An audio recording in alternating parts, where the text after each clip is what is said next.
মিশা ভাই, দীপজল মামা সবাই জানে আমাদের দীপজল মামা দানশীল ব্যক্তি। ওনার কাছে কোনো একটা মানুষ কোনো সমস্যা নিয়ে গেলে উনি কিন্তু কখনো খালি হাতে ফিরিয়ে দেন না।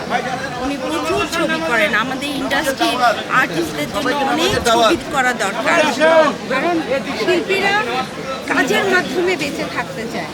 তো সেজন্য আমাদের দীপজল মামা অনেক ছবি করেন। উনি আরও ভবিষ্যতে করছেন। উনি 10টা সিনেপ্লেক্স করছেন, এর মধ্যে 6টা সিনেপ্লেক্স কমপ্লিট হয়ে গেছে, আরও 4টা করছেন। তো এই যে একটা মানুষ আমাদের ইন্ডাস্ট্রির জন্য, শিল্পীদের জন্য কাজ করছেন, ওনাকে তো আনা উচিত, তাই না?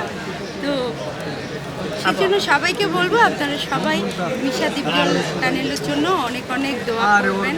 আর আমাদের ভালোবাসার সব কিছুই কিন্তু আমাদের প্রিয় দর্শকদের জন্য, আপনাদের জন্যই কিন্তু আমরা আসলে কাজ করি, কষ্ট করি, আপনাদের সবাইকে আনন্দ দেওয়ার জন্য। আপু, আমি সবশেষে একটু আপনার কাছে জানতে চাইবো যে আসলে মিশা জায়ের কমিটি থাকাকালীন যে যাদেরকে আসলে শিল্পী সমিতির পদ থেকে সরানো হয়েছিল বা যাদের বাতিল করা হয়েছিল, পরবর্তীতে নতুন আসার পর কিন্তু সেটা 103 জনকে দেওয়া হয়েছে এবং এবার আরও নতুন 40 জন, সব মিলে প্রায় 153 জন নতুন এবার ভোট দিচ্ছে। সেটা একটা বড় প্রভাব ফেলতে পারে বলে অনেকে মনে করছে। সেই বিষয়ে আপনার কি মতামত? সেটা শিল্পীরা ভালো বলতে পারবে যে কাকে আসলে ভোট দেওয়া উচিত। কে আমাদের শিল্পীদের শুধু ভোটার হলো কিন্তু মানে ছবিতে কাজ করতে পারলো না, ওই ভোটার হয়ে কিন্তু কোনো লাভ নেই। দরকার হচ্ছে ইন্ডাস্ট্রিতে থাকতে হবে, ছবিতে অভিনয় করতে হবে এবং কাজ করে টাকা নিতে হবে, তাই না? ওইটাই তাদের জীবিকা নির্বাহ করার একটাই পন্থা। তো শুধু ভোটার হলাম কিন্তু কাজ করার মতো কোনো ওয়ে পেলাম না, তাহলে ওই ভোটার হয়ে তো লাভ নেই। কাজ করতে হবে।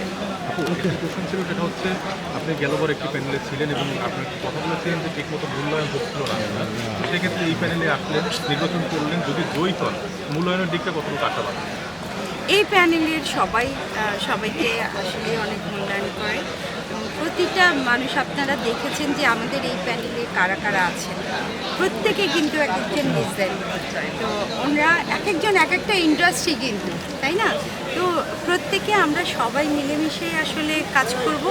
আর আমরা মানে জয়ী হই বা না হই, আমরা চাই যে সবাই মিলেমিশে একসাথে হয়ে যাব। যারা ফেল করবে তারাও যেন একসাথে আমরা মিলিত হতে পারি। গতবার কিন্তু এটা হয়নি, বাট আমরা চাই, মন থেকে চাই যে আমরা সবাই এক, জাগ্রত করে হোক বিবেক। এটা কিন্তু আমাদের মোটো, হ্যাঁ, এটা আমরা চাই যে যেই ফেল করুক না কেন, যারা জয়ী হবেন তারা যেন, যারা ফেল করে তাদেরকে যেন বুকে টেনে নেন, তারা যেন কাছে টেনে নেন, এটাই আমাদের চাওয়া। অপেক্ষা করে এসেছে যে একটু যদি বলেন যে আসলে ভোটার উপস্থিতি কেমন ভোটের পরিপ্রেক্ষিতে? আজকে যেহেতু শুক্রবার, সবাই আসলেই চিন্তা করছে যে হ্যাঁ নামাজের পরে আসবো, এই জন্য সকালের দিক থেকে একটু কম ভোটাররা এসেছে। ইনশাল্লাহ এই নামাজের জুম্মার পরে ইনশাল্লাহ সবাই ঢুকে যাবে। জয়ের ব্যাপারে কতটুকু প্রত্যাশা?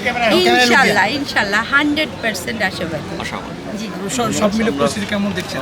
কোনো অভিযোগ? না, আমরা দুইটা প্যানেল একসাথে মিলে